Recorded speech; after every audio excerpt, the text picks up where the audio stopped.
Hello friends, आज हम बात करेंगे एपीएमसी और एमएसपी की, जो कि लगातार एक साल से बहुत ज़्यादा न्यूज़ में है। और जो किसान संगठन हैं वो एमएसपी के लिए कानून की मांग कर रहे हैं। तो इस वीडियो में हम जानेंगे कि एपीएमसी क्या है और क्यों इसकी ज़रूरत पड़ी, वैसे ही एमएसपी को क्यों लाया गया। तो आइए शुरू करते हैं वीडियो को। जो टॉपिक्स हम कवर करने वाले हैं वो है APMC, model APMC act 2003, MSP, procurement price और एफसीआई। तो एपीएमसी का मतलब है एग्रीकल्चरल प्रोड्यूस मार्केटिंग कमेटी। तो अगर हम बात करें कि एपीएमसी की ज़रूरत क्यों पड़ी, तो हम यहाँ देखेंगे कि 1960 के दशक में जब एपीएमसी नहीं था तो किसान अपने फसल को कुछ मिडलमैन के थ्रू बेचते थे, जो कि किसानों का शोषण करते थे, क्योंकि किसान के पास इतने संसाधन नहीं थे या वो इतना समृद्ध नहीं था कि अपनी फसल मार्केट में बेच सके। और इस चीज़ का फ़ायदा मिडलमैन उठाते थे और वो किसानों को बहुत ही कम दाम में अपनी फसल बेचने को मजबूर करते थे। तो इन्हीं कमियों को पूरा करने के लिए सरकार एपीएमसी एक्ट लेकर आई।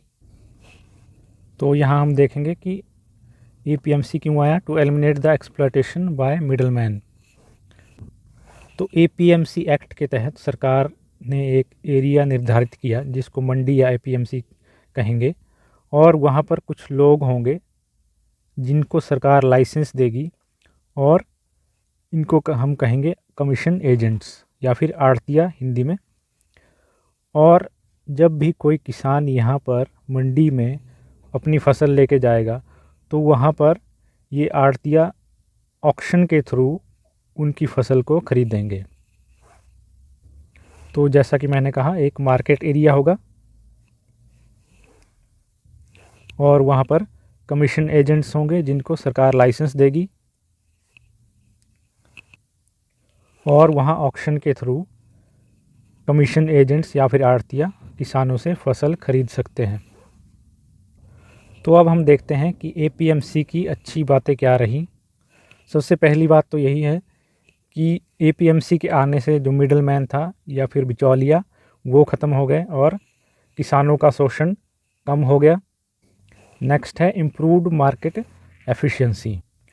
तो एपीएमसी के आने से मार्केट की एफिशिएंसी इंक्रीज़ हुई, क्योंकि अब किसान को इधर उधर नहीं भागना पड़ेगा अपनी फसल बेचने के लिए, और वो डायरेक्ट जाकर मंडी में अपनी फसल बेच सकता है, और ना ही पेमेंट के लिए उसे वेट करना पड़ेगा। तीसरा है सिंगल प्लेस फॉर ऑल, कि वहाँ पर फार्मर को बेचने के लिए, जहाँ पर फार्मर जाएंगे अपनी फसल को बेचेंगे, और साथ ही साथ जिनको वहाँ से ख़रीदना है वो भी एपीएमसी में आकर ख़रीद सकते हैं। तो बायर्स है, जो अगर कोई बिज़नेस करता है और उसे कच्चे माल की ज़रूरत है तो वो मंडी में आकर वहाँ से ख़रीद सकता है, या होलसेलर हो वो भी वहाँ से ख़रीद सकता है। तो कुल मिलाकर सभी के लिए एक सिंगल प्लेस निर्धारित किया गया, और किसानों को अब उसकी फसल के ज़्यादा प्राइसेस मिलने लगे, क्योंकि वहाँ पर ऑक्शन के थ्रू फसल को बेचा जाता था, इसलिए ऑक्शन में उनको अच्छे प्राइस मिले। तो नेक्स्ट हम देखते हैं डीमेरिट्स ऑफ एपीएमसी। तो एपीएमसी में भी बहुत सारी कमियां पाई गई धीरे धीरे, जिनका पता चला। जैसे सबसे पहले है मोनोपोली। तो सरकार ने जब एपीएमसी एक्ट में कहा है कि इस एपीएमसी या मंडी के बाहर कोई भी किसान फसल नहीं बेच सकता, इसका मतलब है कि किसानों के पास और कोई विकल्प नहीं है, उनको मंडी ही आना पड़ेगा अपनी फसल को बेचने के लिए। तो इस तरह एपीएमसीज अपनी मनमानी करने लगे। नेक्स्ट है हाइयर मार्केट फीस और टैक्सेस। तो अगर हम देखें, एपीएमसी में फसल बेचने के बाद वहाँ पर बहुत सारे टैक्सेस और सेस किसान को देना पड़ता है। जैसे मार्केट फीस लगभग 3%, rural development cess 3%, commission agent की फ़ीस 2.5%, और ट्रांसपोर्टेशन चार्जेस। हो सकता है ये अलग अलग स्टेट्स में अलग अलग रेट हो। तो अगर मान लो कि इस समय आलू की कीमत 40 रुपये पर केजी मार्केट में चल रही है, तो किसान को उसमें से सिर्फ 5 या 6 रुपये ही मिल पाते हैं, क्योंकि बाकी के जो 35 रुपये हैं वो इन सभी खर्चों को पूरा करने में चले जाते हैं। तीसरी जो यहाँ प्रॉब्लम आई वो आई कार्टेलाइजेशन की। तो कार्टेलाइजेशन में एपीएमसी में कमीशन एजेंट्स जो थे उन्होंने कार्टेल बनाना शुरू कर दिए, या फिर ऐसे ग्रुप्स जो कि बोली लगने से पहले ही डिसाइड कर लेते थे कि क्या ज़्यादा से ज़्यादा प्राइस जो है वो क्या होना चाहिए, और उस प्राइस से ऊपर कोई भी बोली नहीं लगाता था। तो इस तरह से वो प्राइसेस को मैनिपुलेट करने लगे। तो नेक्स्ट जो इसमें प्रॉब्लम है वो है पॉलिटिक्स। क्योंकि ये एक ल्यूक्रेटिव बिजनेस है तो यहाँ पर पॉलिटिक्स का बहुत ज़्यादा इन्फ्लुएंस है। तो यहाँ पे चेयरमैन मेंबर्स जो एपीएमसी बोर्ड के थे वो सारे पॉलिटिकली चूज़ किए जाते हैं, और इस वजह से यहाँ पर इनका कोई विरोध नहीं कर पाता। तो जब सरकार को लगा कि किसानों को एपीएमसी का लाभ नहीं हो रहा है और वहाँ पर भी शोषण किसानों का जो है वो लगातार बढ़ रहा है, तो सरकार एक नया एक्ट लेके आई, मॉडल एपीएमसी एक्ट ऑफ 2003।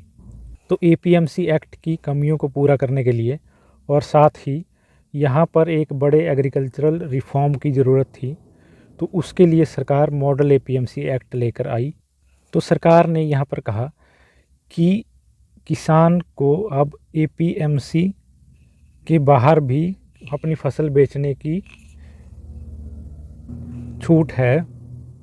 तो एपीएमसी के बाहर अब किसान कहीं पर भी, फार्म गेट हो या कोई फूड प्रोसेसिंग फैक्ट्री हो, वहाँ पर अपनी फसल बेच सकता है। उसके पास अब लिमिटेड विकल्प नहीं है, वो एपीएमसी में भी जा सकता है और बाहर भी अपनी फसल बेच सकता है। इससे क्या होगा, इससे एक तो फार्मर का जो ऑब्लिगेशन है कि एपीएमसी में ही जाकर बेचना पड़ेगा उससे अपना जो फसल है, तो वो हट गया, और दूसरा वो बाहर जाकर कहीं भी बेच सकता है, और तीसरा जो एपीएमसी की मोनोपोली हो गई थी जो, तो मोनोपोली अब धीरे धीरे ख़त्म हो जाएगी और इससे और ज़्यादा कंपटीशन बढ़ेगा और किसान को अच्छे प्राइसेस मिलेंगे अपनी फसल के। तो नेक्स्ट हम बात करते हैं एमएसपी की, यानी मिनिमम सपोर्ट प्राइस। तो अब हम जानते हैं कि एमएसपी की ज़रूरत क्यों पड़ी और ये कैसे इंट्रोड्यूस हुआ। तो 1964-65 की अगर हम बात करें तो उस समय इंडिया की हालत कुछ ठीक नहीं थी, क्योंकि एक तो यहाँ पर सूखा पड़ा था और दूसरा इंडिया ने 2 वॉर लड़े थे, एक चाइना के साथ और पाकिस्तान के साथ। तो उस समय इंडिया में फूड ग्रेन्स की बहुत ज़्यादा कमी हो गई थी और उस समय हम यूएसए से फूड ग्रेन्स को इंपोर्ट करते थे।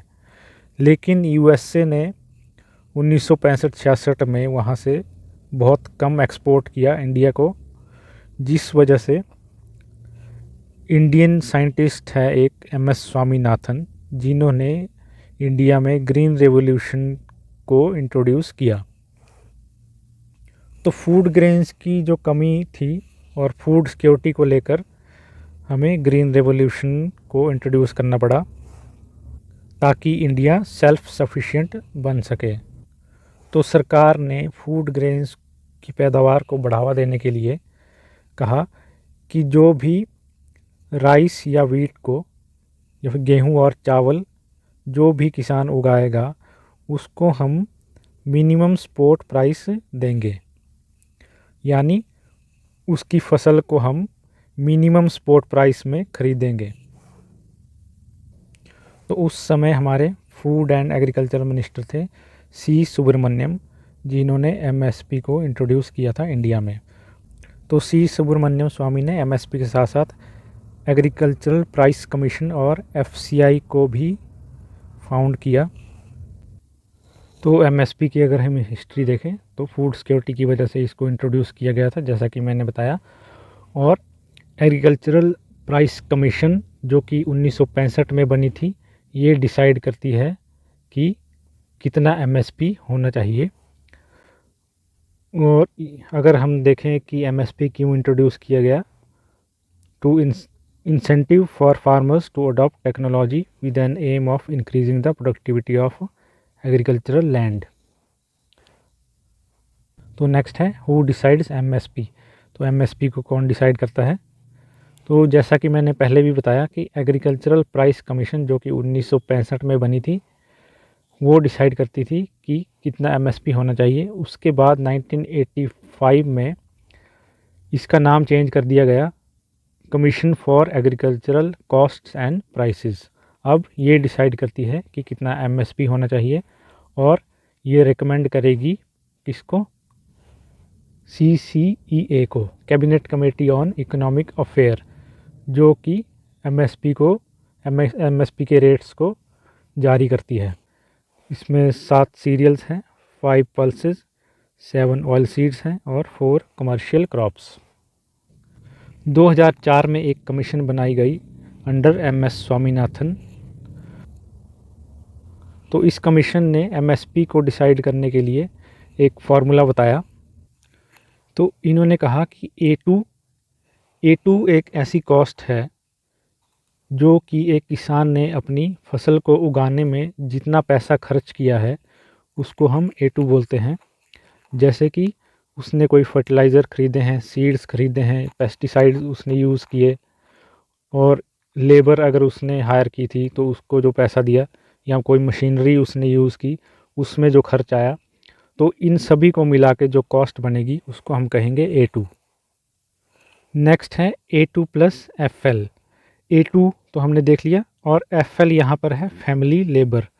फैमिली लेबर मतलब किसान के जो जितने भी घर के मेंबर्स हैं, अगर उन्होंने भी खेतों में काम किया है फसल को उगाने में, तो उनकी जो लेबर कॉस्ट बैठती है उसको हम फैमिली लेबर कहते हैं। नेक्स्ट है C2। तो C2 क्या है? C2 है कम्प्रीहेंसिव कॉस्ट। तो कम्प्रीहेंसिव कॉस्ट में क्या क्या है? A2 प्लस FL के अलावा यहाँ पर क्या है? तो C2 यहाँ पे जो कम्प्रीहेंसिव कॉस्ट है उसमें एक तो हो गया रेंट ऑफ ओन्ड लैंड। अगर वो किसान किसी को अपना लैंड रेंट पर देता, उससे जो उसको इनकम होती, एक तो वो, plus interest on owned capital, जो खर्चा उसने किया है फसल को उगाने में, अगर उसके ऊपर कोई इंटरेस्ट लगता, जैसे अगर वो उस पैसे को बैंक में जमा कर देता और उसके ऊपर जो इंटरेस्ट उसको मिलता उसको जोड़कर, और imputed cost of family labour, अगर उसकी फैमिली मेंबर्स कहीं पर काम करते और उनको वहाँ से जो इनकम होती, ये उन सब को मिलाकर कम्प्रीहेंसिव कॉस्ट निकाली जाती है और इन सभी को हम कहते हैं C2, यानी comprehensive cost plus A2 plus FL। तो MS स्वामीनाथन कमीशन ने कहा कि किसान को MSP मिलना चाहिए इस कॉस्ट का 1.5 गुना, यानी C2 का 1.5 टाइम्स। तो जितनी भी सरकारें इस कमीशन के बाद आई, उन सभी के मैनिफेस्टो में ये ज़रूर था कि वो C2 का 1.5 इन्हें यानी किसानों को MSP देंगी, लेकिन अभी तक ऐसा हुआ नहीं। और इस समय जो किसानों को MSP दिया जा रहा है वो है A2 प्लस FL का 1.5 गुना। तो अगर हम कंपैरिजन करें कि MSP में कितनी वृद्धि हुई है 1970 के बाद से अब तक, और एक टीचर की सैलरी कितनी इंक्रीज़ हुई है, तो यहाँ पर गेहूं का MSP 1969 में लगभग 76 रुपये पर क्विंटल था और उस समय एक टीचर की सैलरी थी 70 से 80 रुपये पर मंथ। और 2020 में MSP बढ़कर 2000 रुपये हो गया है और इस समय जो एक टीचर की एवरेज सैलरी है वो है लगभग 70,000 रुपये पर मंथ के करीब।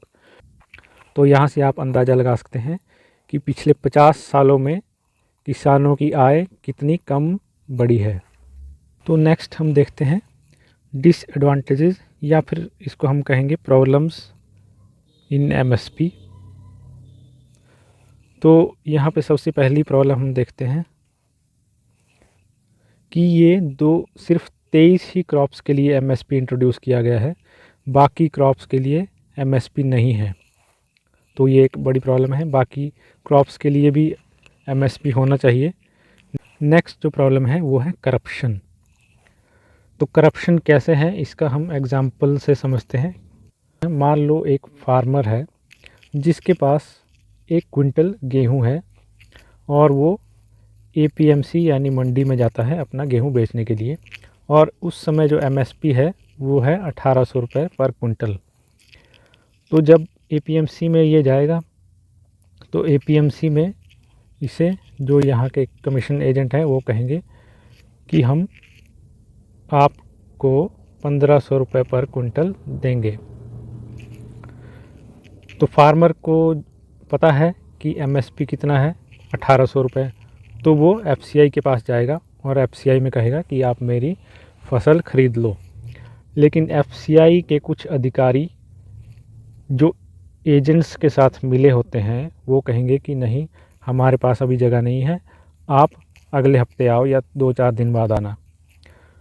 तो ऐसी स्थिति में अब किसान के पास एक ऑप्शन तो ये है कि वो अपनी फसल वापस ले जाए और फिर अगले हफ्ते वापस आए या फिर 2-4 दिन बाद वह आए।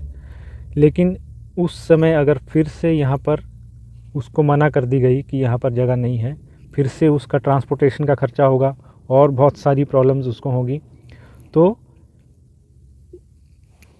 तो ऐसी स्थिति में किसान एपीएमसी में कमीशन एजेंट के पास जाएगा और 1500 रुपये में ही अपना गेहूं बेच देगा। तो अब कमीशन एजेंट जिसकी पहले से ही एफसीआई के अधिकारी से साठगांठ है वो यहाँ पर जाएगा और 1800 रुपये पर कुंटल के हिसाब से यहाँ पर ये गेहूं बेच देगा इसी किसान के नाम पर, और 300 रुपये ये लोग आपस में बांट लेंगे। तो ऐसा नहीं है कि एफसीआई के सभी लोग ऐसे करप्ट हैं, लेकिन कुछ लोगों की वजह से यहाँ पर बहुत ज़्यादा प्रॉब्लम हो जाती है किसानों को, जिसकी वजह से किसानों को उनकी फसल का पूरा पैसा नहीं मिल पाता।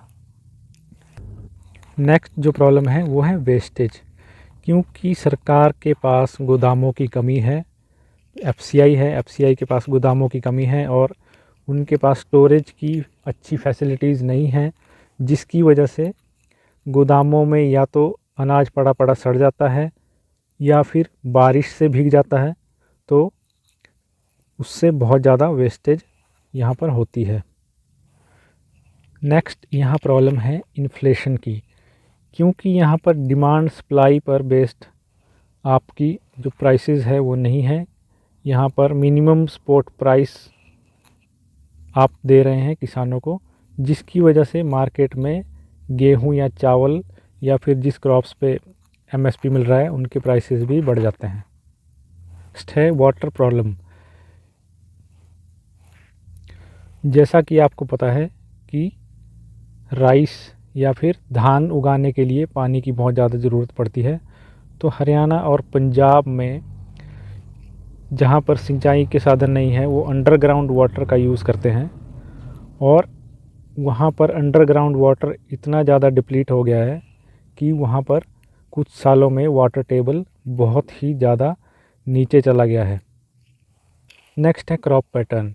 तो एमएसपी की वजह से क्रॉप पैटर्न बहुत ज़्यादा चेंज हो गए हैं, जिसकी वजह से ज़्यादातर लोग गेहूं या राइस ही उगा रहे हैं और बाकी जैसे दाल है या मोटा अनाज है उन पर लोगों का ध्यान नहीं है, जिसकी वजह से सॉइल फर्टिलिटी में भी काफ़ी असर पड़ता है, उनकी फर्टिलिटी कम हो रही है, फूड ग्रेन्स ज़्यादा हो गए हैं और बाकी जो क्रॉप्स है जिन पर एमएसपी नहीं है उनकी कमी हो गई है, जिसकी वजह से उनके रेट बढ़ जाते हैं और फ्रूट ग्रेन्स के रेट कम हो जाते हैं।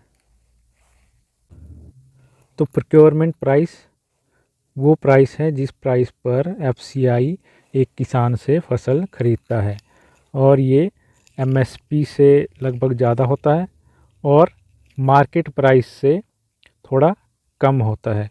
अगर हम एमएसपी और प्रोक्योरमेंट प्राइस में डिफरेंस देखें तो एमएसपी को सोविंग से पहले ही डिक्लेयर कर दिया जाता है, मतलब जब किसान अपनी फसल बो रहा है उससे पहले ही एमएसपी डिक्लेयर कर दिया जाता है, और प्रोक्योरमेंट प्राइस को आफ्टर हार्वेस्ट डिक्लेयर किया जाता है। Thank you. Please like, subscribe and share.